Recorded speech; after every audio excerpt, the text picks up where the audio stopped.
Yang kedua, wa imamun jairun, imam pemimpin yang zalim. Riwayat Ad-Dailami ini ya, imamun jairun, pemimpin yang zalim. Yang zalim itu berarti yang berkuasa secara sewenang-wenang, yang menggunakan kekuasaannya untuk kepentingan pribadi, kelompok keluarganya, dan menindas. Kalau dibilang pemimpin Pak, jangan hanya pikiran kita presiden ya. Itu kan pucuknya, harus mulai dari bawah. Imam itu mulai dari yang paling bawah. Bahkan kita pun pemimpin. Kullukum ra'i wa kullukum mas'ulun an ra'iyah. Setiap kamu pemimpin. Kalau suami pemimpin di rumahnya, istri pun pemimpin juga terhadap harta dan suami. Bahkan pembantu disebutkan di hadis itu. Sini ada disebut. Nih yang paling kecil di bawah ini, cuma kecil-kecil. Bahkan pembantu rumah tangga pun pemimpin terhadap harta dari tuannya. Nah, Pak RT, imam. Ya kan hati-hati Pak RT. Pak RW, tuh, kades, lurah, camat, bupati, wali kota, gubernur, sampai presiden. Tapi bukan hanya eksekutif, ya kan? Legislatif juga tuh.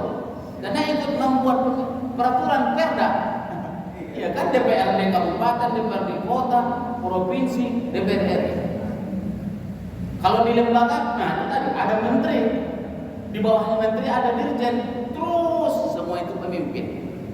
Kalau mereka zalim Pak, sama dengan polisi dari bawah, mulai dari Kapolsek, Kapolres, Kapolda, Polri, tentara juga begitu, dari Korangil, Korem atau Kodim, terus Kodam sampai dengan Panglima, semua itu adalah imam, pemimpin.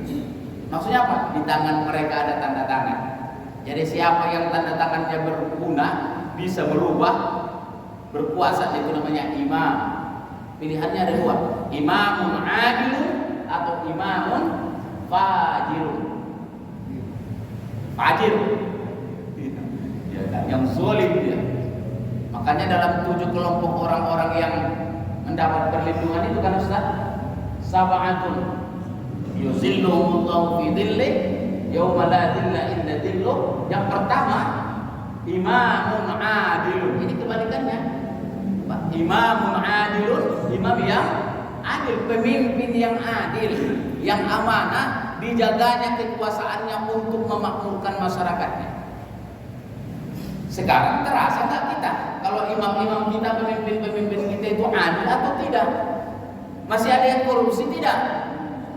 Oh, ya Rabbi, baru lagi sebulan, baru lagi setahun jadi bupati, udah ditangkap. Ini kampung kami Pak di Labuhan Batu, OTT kemarin.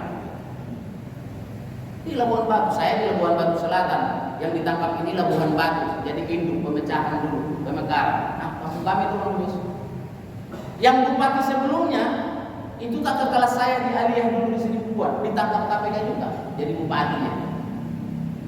Pemilihan datang yang sekarang yang baru ini hanya belum 2 tahun kayaknya, belum setahun berapa lah, udah OTT. Bersambung. Kita pun di Kabupaten Bogor juga sama. Dan ratusan orang kepala daerah di Indonesia itu hancur jatuhnya itu karena ketangkap korupsi. Udahlah. Makanya kita jangan salah lagi nih Pak, memilih pemimpin ini betul-betul kita tengoklah. Jangan hanya jadi bupati, presidennya sekarang konsentrasi itu ya, tapi calegnya juga, karena caleg ini juga pemimpin. Karena yang bikin perda itu kan ada DPR sama ini kan Pak ya, eksekutif dan legislatif. Nah, coba, saya sangat prihatin Pak, ini urusan LGBT. Kemarin juga saya ikut bahkan di sana. 2 bulan yang lalu ada grup musik dari mana itu, Inggris apa Amerika itu, yang Coldplay. Apa namanya itu? Coldplay. Nanti apalah pokoknya khusus apa. Dan sudah jelas kalau mereka itu penggerak, pendukung, promotor LGBT di dunia. Mereka bawa bendera pelangi. Dan waktu tampil di mana kemarin, di Malaysia atau di mana sebelum ke Indonesia, penyanyinya itu ciuman laki-laki sama laki-laki di pentas. Ibu ya, ibu, bu, masih nyimak apa enggak ini? Ini masalah serius. Kalau yang begini ini masalah serius. Saya walaupun suka bercanda Pak, kalau yang ini serius sekalipun, itu tetap saja diberikan izin tampil di Jakarta di Senayan. Padahal udah jelas-jelas, mereka pendukung LGBT. Dan waktu diwawancarai sama Najwa Shihab, Pak, betul mereka bawa itu, mereka pendukungnya. Kenapa? Karena dikasih biaya gede. Dan demonstrasi di Senayan berapa ribu orang menolak pentas itu di Senayan. Hampir terjadi pertumpahan darah sana, dan akhirnya apa? Daripada ribut udah sampai mau maghrib, daripada terjadi ini, akhirnya sepakat, udah boleh tampil tapi tidak boleh ada bendera langit dan tidak boleh ada promosi LGBT. Pertanyaannya, itu pihak polisi atau pemerintah tahu nggak kalau itu adalah grup musik pendukungnya LGBT? Nggak mungkin tak tahu. Orang teroris aja ngumpet di ujung dunia mereka tahu. Iya kan Pak? Apalagi grup musik terkenal di dunia dan sudah ada di TV ciuman laki-laki sama laki-laki penyanyinya itu. Tapi kenapa diberikan izin? Siapa yang memberikan izinnya? Kan penguasa, pemimpin. Coba jangan tanda tangan. Ini nih bikin anak bangsa kita rusak. Oh, nggak jadi tampil. Itu Pak. Maksudnya di sinilah letaknya pemimpin itu pentingnya Pak. Jadi jangan sampai ada yang abai, aku Ustaz udah pusing aku masalah pemilu ini. Gak usah lagi memilih. Nanti kalau kita tak memilih, yang mengisi DPR itu, DPRD itu yang memilih itu orang-orang pendukung LGBT Pak. Ini Pak. Kalau dia pendukungnya nanti miras, narkoba, ditandatanganinya perda yang boleh narkoba, Bapak mau? Ditandatanganinya peraturan yang boleh kawin sesama jenis LGBT, mau kita? Nggak bisa, ini Pak, tanda tangannya ini Pak. Itu imamun jahilun. Jadi kalau saya bilang pemimpin yang jahat ini, dia bisa menghalalkan yang haram dan bisa mengharamkan yang halal. Ini Pak, kalau presiden sampai DPR setuju bahwa LGBT di Indonesia adalah legal, jadi kawin sesama jenis. Sampai hari ini masih ditolak.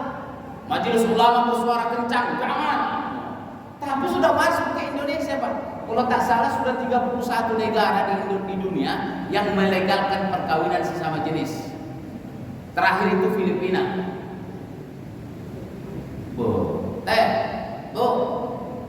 Ini jangan main-main. Nanti kalau ini sudah dilegalkan sama DPR, kalau pemimpin kita jahil Pak, dikasih duit, yang ada di pelaminan itu laki-laki sama laki-laki, perempuan sama perempuan, dan tak bisa dilarang. Kenapa? Ada dasarnya. Sekarang saja Pak, ada pesta seks homoseksual, nggak bisa dipenjara orangnya sama polisi, karena nggak ada hukum pidananya. Coba bayangkan, kemarin ada kejadian di Jakarta Utara, berapa puluh orang LGBT homoseksual telanjang bulat mereka pesta seks di ruangan itu, hanya dibawa ini dong ke Polda yang punya tempatnya itu. Setelah itu lepaslah, karena nggak ada menjeratnya, nggak dianggap pidana. Nah ini Pak, jadi hati-hati kita Bapak sekalian, imamun jahil. Kalau kita kata Profesor Koresia guru kita, jangan mengira kalau kita memilih pemimpin yang salah terus dia melakukan kesalahan dan kita tidak tolak apa yang dilakukannya. Jangan kira kalau kita terbebas dari tanggung jawab. Kita akan bertanggung jawab selagi kita tidak pernah membantah menolak apa yang dilakukannya. Di akhirat kita akan diminta bertanggung jawab. Jadi begitu nanti mencoblos, jangan dikira sampai di situ saja. Ya kan, siapa yang Bapak dukung coblos baik. Tapi kalau dia salah, Bapak harus ngomong. Kalau tidak, Bapak ikut menanggung dosanya. Dan di akhirat akan diminta pertanggungjawaban. Begitu kata guru kita Profesor Quraisy. Jadi jangan sampai kita, wah saya terlalu semangat ini. Minum dulu, iklan dulu ya.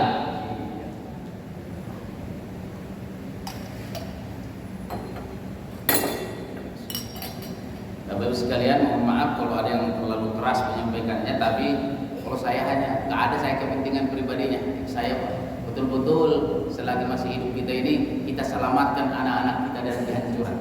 Jangan sampai agama kita dirusak. Karena kalau sudah agama rusak, Pak, berarti umatnya akan rusak. Kalau umatnya rusak, berarti negara juga akan rusak. Pasti rusak. Di mana agama rusak, pasti negaranya rusak. Dan kalau agama rusak, berarti umatnya pasti rusak. Coba Pak bayangkan, kalau LGBT dibolehkan, rusak nggak agama kita? Rusak sekali. Cuman tak rusak. Kita bilang, Allah sudah bilang berpasang-pasangan laki-laki dan perempuan. Ini laki-laki di situ sama laki-laki, di sini perempuan sama perempuan, dan kita nggak bisa melarang. Malah kita yang ditangkap. Kalau sampai itu dilegalkan, dan berarti rusaklah semua anak-anak kita. Kembali ke zaman Nabi Lut. Berarti kan rusak kan Pak? Dan kalau ada begitu pasti negara akan rusak. Kalau Buya Hamka bilang apa? Kalau agama rusak, para ulamanya sudah rusak, para ini maka negara pun akan hancur. Kalau akhlak sudah rusak, maka negara akan hancur. Keruntuhan sebuah negara itu awalnya adalah keruntuhan